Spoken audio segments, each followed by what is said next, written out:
all of you live from your perspective. And you've been living life from this perspective. And you all live in the movie that is you, where you are the hero and you are at the center. You are living in the movie that is you. Where in your movie, who am I? A secondary character, a background character. Even though you're here to see me at this event, I'm just the entertainment. That's it.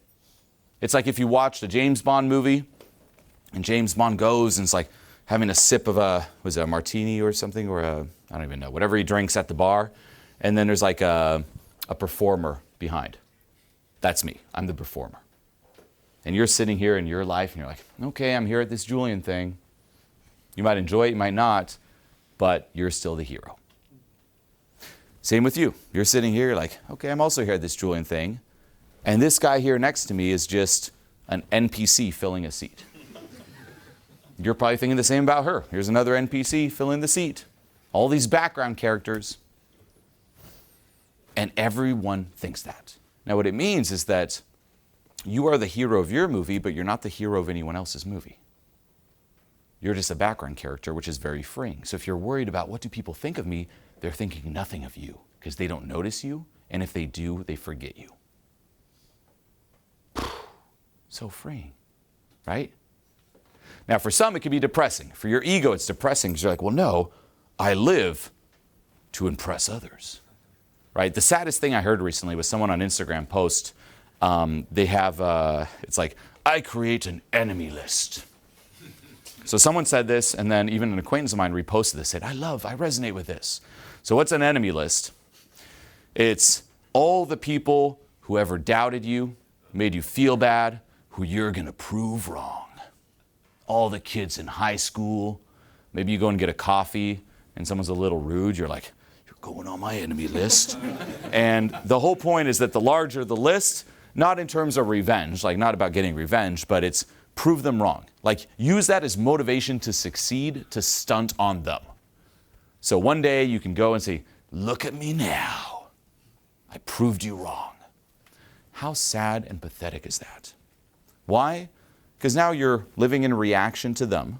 It's not even authentically. And here's the other thing. They don't even care about you. You think you're going to prove them wrong? Do they care? They're busy with their lives. I fell into this trap earlier on, by the way.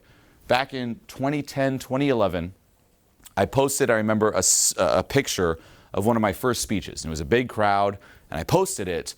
And I thought, all my high school friends or university friends and people in Switzerland, where I'm originally from, which, hey, everyone confuses us, Sweden, Switzerland, they'll all finally say, whoa, this Julien guy, I doubted him, but I never should have. Look how cool he is. There's people in a crowd listening to him. I posted that. Did anyone care? No. There's like a couple likes, one comment, nice. It's like, so literally that magical moment. Like, think about it. Like, I used to be so shy, by the way, and very nerdy. I was not popular at all. So say it's like you're this not popular kid at school, and you see all the movies. The non-popular kid becomes the rock star or this and proves them wrong. And then it's like the classmates show up at the concert. Can we get in? And he's like, no, it's full. Like the magical moment. No one cared. Why? Because they moved on. It wasn't a big deal for them. And they're busy with their lives. Yet we create this deep meaning. No. Most people, you think, I'm going to prove them wrong. They already forgot about you. You're not that important. Guess what? All those school bullies growing up, you think they think about you? No. They bullied you because you're already a nobody in their mind. You think years pass and be like, hey, remember that person I bullied? I wonder what they're up to. No, you're already gone. That's it.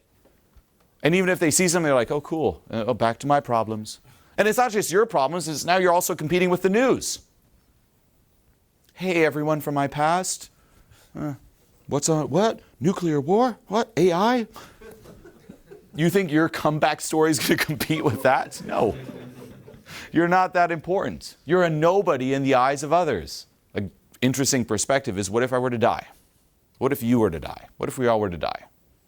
How long would people actually think about you? Not that long, right? Think of Betty White, This is America. She accomplished a lot more than any of us. Yeah. Do you think about her? Think of the Queen of England, how much she accomplished. Do you think about her on a daily basis? Now you might argue like, well, she sucked and she did this. Okay, well, do you still think about her on a daily basis in a hateful way? It could be loving or hateful. Do you think about her at all? No. Just even think of that messed up submarine incident. Do you think about it still? No, maybe a little bit during. And now you're like, oh, it imploded. That's the reaction of most people. Like, I wish it was more exciting than that. And then you move on and you forget about it. It's dark, but that's how we operate. We're too busy with what's going on in front of us. So your anxiety, don't worry about it. People will forget. Beyond that, too, the world's getting dumber. And I know this speech sounds like a downer. It's like, well, there's this and no one cares and people are getting dumb. But it's leading to a very illuminating point. And it's also meant to, in a way, disillusion you from this, I'm so important and more importance will help. No, it's actually, the more you realize you're not important and no one cares, the more freeing it is. Right? If no one cares, you can do what you want. You can be you. You think all the cameras are on you. You think you're like a celebrity. Fans. There are no fans. If you think you're a celebrity, does realizing there are no fans, is it fun? No, you're like, I'm just a has-been. Yeah, you're worse than a has-been. You're no one.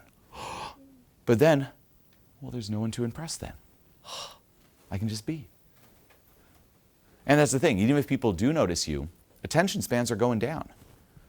Notice how even on social media, most people can't sit through 15 seconds. A 15-second Instagram story is already too long. You're like, next. Like 2 seconds is already too long. You're like, get to the point, come on. Right? You're on TikTok, it's scroll. We're just on this go. Now, on a societal level, this is a bit concerning, meaning that a lot of the impactful knowledge that does change us or change society requires a certain amount of focus that we no longer have.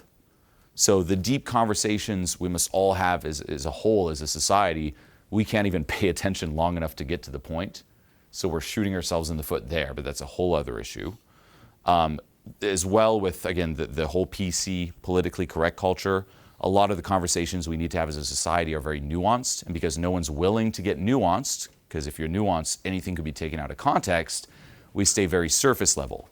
So the solutions are actually nuanced, where we won't go. And even if we were to go, we don't have the focus or the attention span to follow it to the point. So as a society, we're screwed. But for you and your own anxiety, it's very freeing. Meaning we are also living now in the world of Idiocracy. Anyone see that movie? Yeah, it was a comedy back in the day. It's now reality. It's very sad. People are getting dumber and dumber and dumber.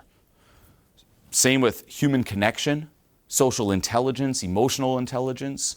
People are getting more and more isolated, more and more disconnected from reality, where we're living in different little bubbles, right? Just think of, on a surface level, the movie that is your life. Right now, we're all in the same room, all in the same physical reality, but we're all living in different mental, emotional, or energetical realities. The movie that is me. Well, guess what? The more isolated you become, or if you talk to people solely through social media or text or your phone or your computer, well, then it's easier to also create certain echo chambers, you could say. And then this is something, if you watch the Netflix documentary, The Social Dilemma, it argues that the more isolated we become, and with social media, we reach a point where there's no longer this shared reality. Where right now we're all in different realities, but we're in a way sharing this physical reality, right? Well, if we eliminate that, you could reach a point where there's no shared reality at all between two people, in which case they're not even a person in your mind. It's like an alien or an animal. And then things won't get good. But let's bring it to a little less negative, okay? That's just what's to come. On your end, this means that you're free. Be yourself. No one cares about you. And ultimately, you're the only one living your life, so why are you trying to impress people who aren't living it? It also comes down to self-respect. Your own well-being comes first. Why would you sacrifice your own well-being for the approval of someone else or something that doesn't matter? And even if you think of approval and disapproval, no one can actually approve or disapprove of you because they're not you. Do any of you know me? Yes? No? No. You know nothing about me. Now, for those of you who might have been following my content for for a long time, you might know more than others. But even then, you don't know anything about me. Do you know what I do on a day-to-day basis? Do you know what I do in my free time? No, unless you're like a stalker in front of you, like, well, yes, I do, Julien. You thought no one cared about you, but I care. Right? Now, that could happen, and yes, it does. If you are me, there are a few people. There's one specifically who's been messaging me on Instagram for a month and a half now, every 5 minutes, day and night. I thought it was a manic episode at first, but it's nonstop, day and night. He doesn't sleep, just messages me crazy stuff. So if I do die, check my Instagram DMs. Now, unless you're me, no one cares. But back to the point, none of you know me. You know parts of me that I'll put out there, but even with the parts of me that I put out there, you still filter that based upon your reality, your focus, and blind spots. So for a lot of you, who you think I am is simply what you project onto me. Let that land.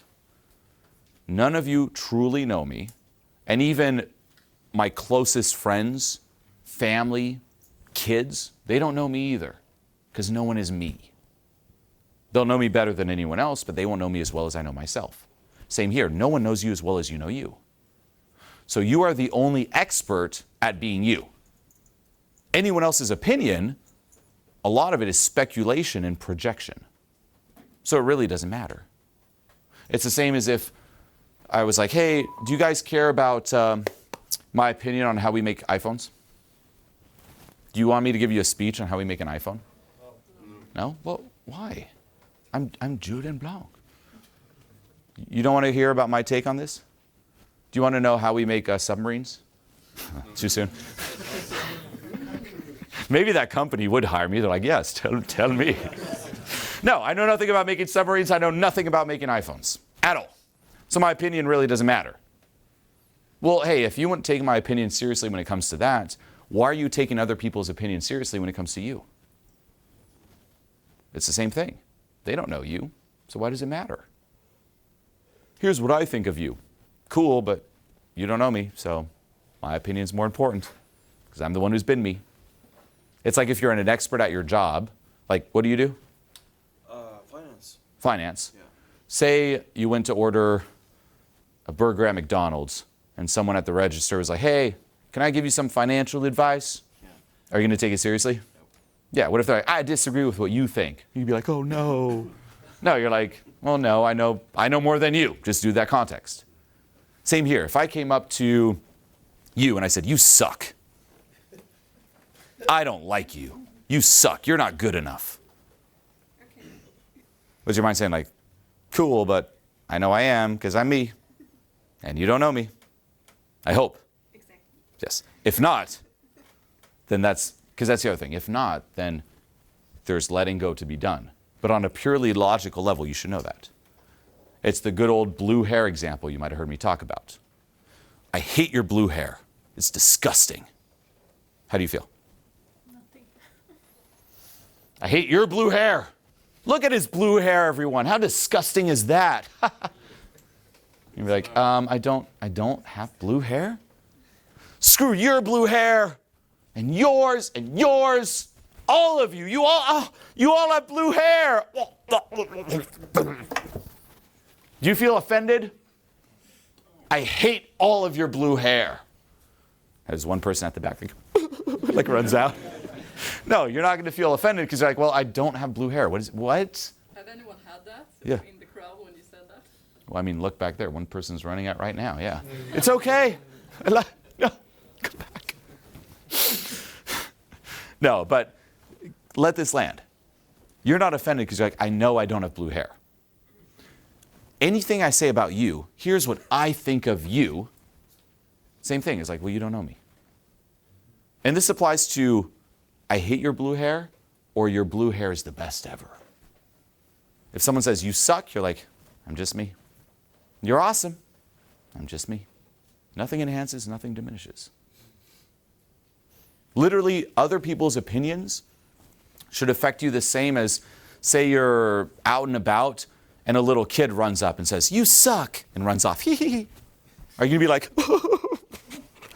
are you going to take it seriously?